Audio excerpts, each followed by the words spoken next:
Yo, what's good, everybody? It's your boy Steph from the Hot Moving Podcast.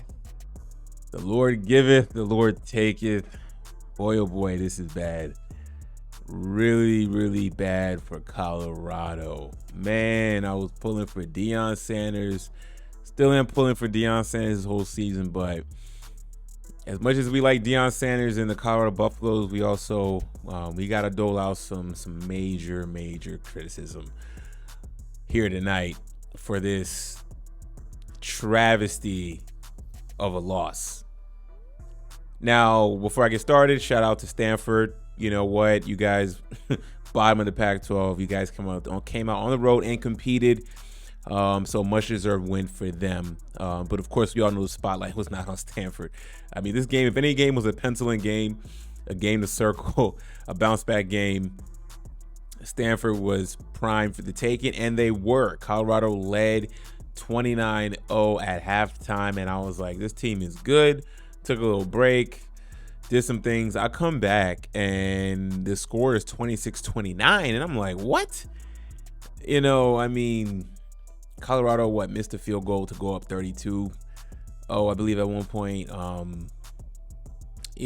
Stanford, they get the ball, and they score a touchdown.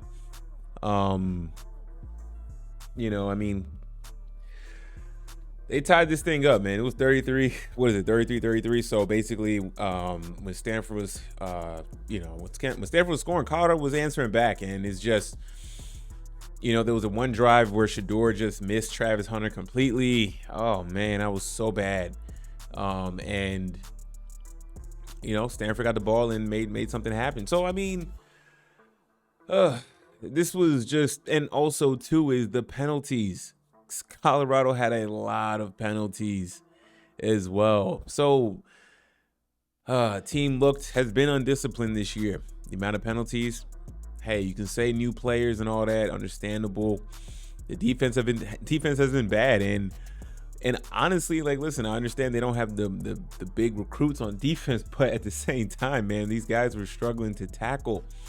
And the receiver, Alec, for Stanford, Alec Ayomanor,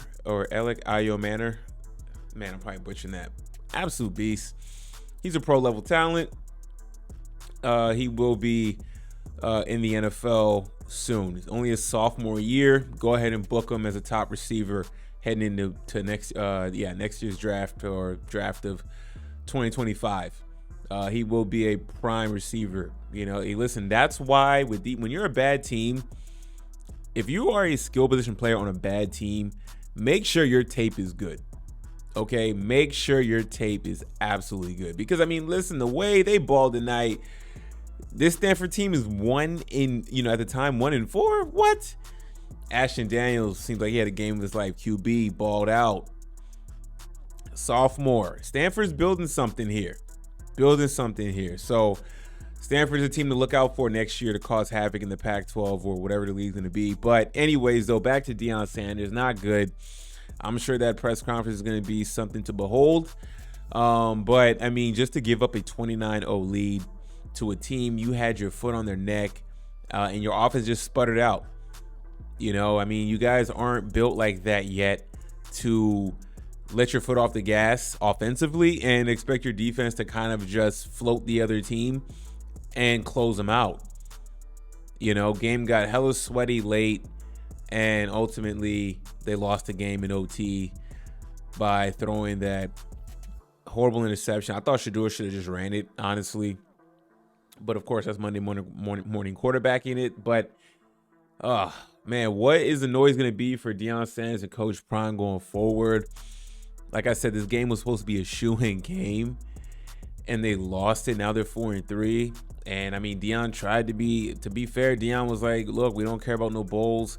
We just worried about Stanford, focus week to week. I mean, in the back of their mind, I know, of course they care about the bowl game. But in terms of just getting the message out there, look, we're locked in. And, I mean, they were handling their business. I mean, look, they blanked them first half. I mean, look at this, man. First quarter, 14-0. Second quarter, 15-0. Then they get blanked in the third, outscored in the fourth. Murder, she wrote.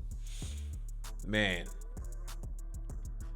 So you wanted the attention. Deion the program is on the map. Everybody's aware, and even in losses like this, it's going to be magnified times 10 because people don't want to hear that this was a 1-11 program, right? People don't want to hear that this is a rebuild year. I mean, this type of stuff happens with a bad football program, right, or a new football program. You know, the penalties, the miscues, the constant miscues on defense, you know, it's going to happen with just a new program, you know. And I know Deion Sanders is saying it's only going to take about, you know, he's about, 8 guys away. It's going to take a little more than that. The coaches got to get better. I mean, it's a collective unit all the way around. But this is a terrible loss for the Colorado football program. It's not the end of the world, but just the amount of noise that this is going to generate is not going to be good. These kids are under a lot of pressure already, you know, under the massive spotlight, medias, internet, social media, all of it. And yeah, they're going to get ridiculed. And then the touchdown catch that Alec Iomanner had in OT over Travis Hunter, wrapping the ball around the back of his head. People, that's going to be a signature play on this game. You know, it's just bad footage all the way around for Colorado, and it sucks because, like I said, I was rooting like mad for Deion. Man, very disappointed, man. Oh man, this ain't the end of it. Oh boy, tough loss for Colorado.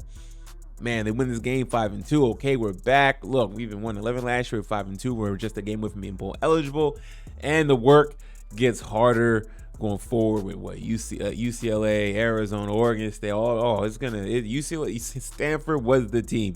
If they didn't win any more games this year, Stanford was the team, and that didn't happen. Terrible. Coach Prime and the Colorado Buffaloes, boy, they got their work cut out for them. Man. Anyways, guys, thanks for listening. Let me know what y'all think about this major collapse from Colorado and Colorado football program going forward. Is this a big deal? No big deal? I think it's a big deal. Anyways, guys, thanks for listening. I'm out.